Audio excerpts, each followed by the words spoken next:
Bonjour à tous, donc on est le 30 juin 2019. On va faire une petite vidéo hebdomadaire du jardin. Il y a quelques petits changements par rapport à la semaine dernière. Et aujourd'hui, donc Stéphane m'a demandé de parler des adventices. Alors les adventices, en langage un peu agricole, en fait c'est ce qu'on appelle communément les mauvaises herbes. Donc je ne sais pas si vous avez remarqué, mais moi j'évite de parler de mauvaises herbes. Je parle plutôt d'herbes sauvages. Parce qu'en fait, elles sont mauvaises par rapport au jugement qu'on porte, par rapport au jugement que le jardinier porte sur elles. Mais en réalité, pour la nature, elles sont pas du tout mauvaises. Elles ont une fonction, elles ont des fonctions écologiques très très précises. Donc maintenant, je dis plus mauvaises herbes, je dis herbes sauvages. Ou alors en langage un peu plus technique, on peut dire aussi adventices. Donc du coup, je vais vous expliquer comment je gère un peu l'enherbement au potager. Mais juste donc pour la fonction écologique donc des herbes sauvages, en fait, c'est quand il y a un dérèglement au niveau du sol. Par exemple, je sais pas moi, on est en forêt, on coupe la forêt et on laboure le sol. Donc on va avoir le sol à nu. Et en fait, s'il n'y avait pas les herbes sauvages, et bien en fait, ça resterait pour toujours un désert. Parce que le sol n'arriverait pas à se régénérer. Et du coup, ça ferait un désert comme dans le Sahara, quoi. L'eau ferait partir la terre à nu. Le soleil sécherait la terre. Et du coup, on arriverait à l'état de désert. Or, on se rend compte que quand on laisse faire la nature, pendant plusieurs années, elle reprend toujours ses droits et on tend toujours, quel que soit l'endroit sur la planète, on tend toujours vers la forêt. Il y a toujours des arbres à la fin qui finissent par repousser et ça, c'est grâce aux herbes sauvages qui viennent coloniser le milieu détruit et qui du coup font une première couverture du sol, puis une deuxième, elles créent de la matière organique. Ensuite, il y a les ronces qui arrivent. Ensuite, les arbres pionniers. Et ensuite, la forêt. Donc voilà, c'est pas vraiment des mauvaises herbes, même si elles peuvent être embêtantes pour les jardiniers. C'est pas forcément des mauvaises herbes, c'est des herbes sauvages. Et en plus, il y en a beaucoup qui sont comestibles. Et comme c'est des plantes qui ont l'habitude de se débrouiller toutes seules sans aucune aide de l'homme, ben bien souvent elles ont des vertus médicinales très très diversifiées. Et puis elles sont très bonnes aussi voilà, pour l'organisme, beaucoup de vitamines, beaucoup de choses comme ça. Donc moi, pour gérer un peu les herbes sauvages, déjà au niveau des passe-pieds, donc les passe-pieds c'est l'espace de passage entre deux planches de culture, comme vous voyez ici là. Donc pour les passe-pieds, c'est très facile, je tonds avec la tondeuse. Du coup ça me demande très très peu de travail. Et puis, ça me permet d'avoir une couverture du sol naturelle avec les herbes sauvages. Après, ensuite, euh, pour les, pour les planches de légumes, ce qui va être ma première source de gestion des mauvaises herbes ou des herbes sauvages, c'est le paillage. Donc, je mets énormément de paillage.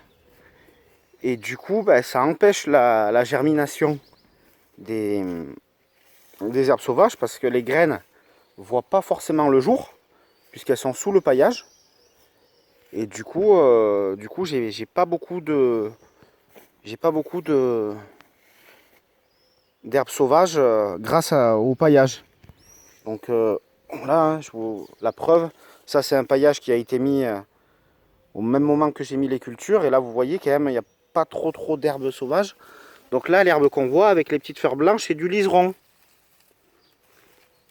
Voilà, donc une autre fonction écologique des herbes sauvages, c'est de faire des fleurs pour les pollinisateurs. Donc c'est une nourriture pour les pollinisateurs. même si les jardiniers comme moi n'aiment pas que ce soit avec trop avec les légumes, parce que ça crée quand même une certaine concurrence au niveau des nutriments. Donc voilà, quand le paillage n'a pas suffi et qu'il y a quand même quelques mauvaises herbes qui ont réussi à traverser le paillage, arrachage manuel. Voilà. Donc voilà. Après, la difficulté principale, c'est quand il n'y a pas de paillage. Bon, il y a des fois quand on fait un semis de carottes, comme ici. Donc ça, c'est de la jeune carotte, toute jeune. Quand on fait un semis de carottes comme ici, la carotte étant un légume qui couvre très peu le sol et qui met très longtemps à germer et à se développer. Donc ça, c'est deux facteurs qui font que du coup, c'est compliqué à gérer au niveau de l'enherbement, étant donné que les herbes sauvages vont germer avant le légume qu'on a semé. Donc pour la carotte, j'ai pas d'autre solution que de désherber à la main entre les lignes de semis. Donc voilà, j'ai des petits outils manuels pour gratter le sol et du coup il suffit. Bon, là je le fais avec ma main, mais après voilà, je gratte le sol avec des petits outils manuels, voilà, qu'on appelle binette, sarcloir. Voilà, je n'ai pas pensé à sortir les outils, j'aurais dû le faire, comme ça je vous aurais montré. Donc au niveau des herbes sauvages qui sont comestibles et que j'ai dans le potager, bon, il y a le pourpier, c'est une herbe sauvage rampante qui est une herbe grasse. Donc j'en avais beaucoup quand j'ai démarré le potager sur ce terrain. Oh, j'en ai pratiquement plus, malheureusement, parce que j'aimais bien m'en faire des salades. Il y a l'ortie. Donc l'ortie, c'est vraiment une très très bonne plante sauvage à consommer. Hein. Je pense que l'ortie, c'est une des plus connues. J'en avais même replanté au jardin et elle ressort chaque année. Là, voilà, vous voyez les orties. Donc j'aime beaucoup en faire de la soupe. Mais bon, on peut en faire plein d'autres recettes de l'ortie. Bon, bien sûr, vous avez le fameux pissenlit. Hein. Il n'y a pas besoin d'être un expert pour connaître le pissenlit, hein, qui est une herbe sauvage. Là, vous voyez, il y a deux pollinisateurs qui sont sur le pissenlit. Une sorte de petite abeille et puis un petit scarabée. J'espère que l'image n'est pas trop floue parce que bon, j'ai pas trop de matos. D'ailleurs, si parmi mes amis, il y en a qui touchent un peu en montage vidéo, je suis preneur parce que j'aimerais bien améliorer un peu les vidéos et voilà, donc si jamais vous y touchez un peu, je suis preneur. En herbe sauvage, il y a aussi le kénopode. Donc là, hop, vous voyez, ça c'est du kénopode. Et ça c'est comestible aussi. Voilà, ça monte à une certaine hauteur. Ça j'ai jamais goûté par contre, mais je sais que c'est comestible pour l'avoir lu dans des bouquins ou vu dans les vidéos. Après il y a le plantain qui est assez connu, qui est comestible aussi. Et puis après vous avez plein d'autres herbes sauvages qui ne sont pas forcément comestibles. Le liseron, je vous l'ai montré tout à l'heure. Il y a la prêle, où on peut faire aussi du purin de prêle. Donc voilà, moi ce que j'aime bien faire avec les herbes sauvages aussi, c'est les mettre directement sur le paillage. Là j'en ai pas trop à vous montrer, mais j'aime bien par exemple, si j'en arrache une, je la mets par-dessus le paillage et ça m'entretient en fait mon paillage hein, au fur et à mesure que j'en mets.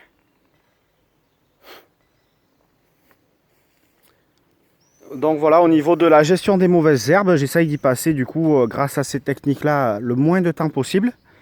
Et c'est vrai que quand je vois un peu certains de mes voisins qui passent des journées entières à bêcher pour enterrer les herbes sauvages, Donc ils enterrent les herbes sauvages, déjà c'est pas bon. Ils détruisent le sol, c'est pas bon non plus.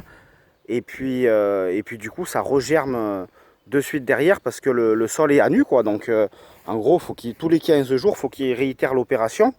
Et ça prend un temps phénoménal, d'autant plus qu'ils font ça aussi pour les passe-pieds, quoi.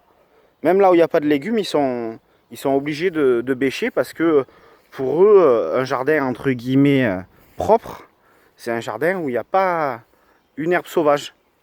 Donc ben, en général, ces gens-là, ils sont à la retraite parce que ben, moi, personnellement, j'aurais pas le temps ni l'énergie d'ailleurs, de passer toute ma journée à bêcher un jardin, quoi. Donc on évite en s'organisant un peu différemment et en respectant un peu mieux la nature.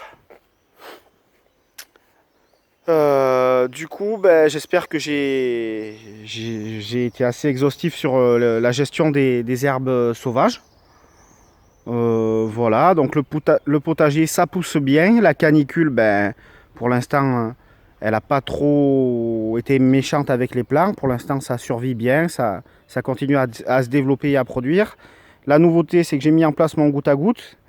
Donc ça y est, je l'ai sorti, je l'ai mis en place. Donc un gain de temps énorme pour l'arrosage.